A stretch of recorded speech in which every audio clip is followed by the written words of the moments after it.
Olá, bem-vindo ao Conexão Vida Saudável. Hoje a nossa receita é de um xarope milagroso que é expectorante e acaba de vez com a tosse, gripe e resfriado. Além de ser uma delícia.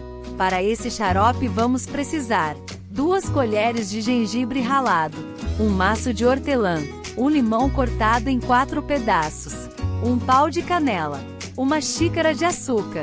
Vamos à receita. Coloque o açúcar no fogo para caramelizar, coloque a hortelã, coloque o gengibre e coloque o limão. Feito isso, coloque a água, mexa e deixe ferver por 30 minutos. Depois de reduzir a metade do líquido e retire do fogo. Espere amornar, coe e coloque em um vidro com o pau de canela, que foi pedido no começo da receita.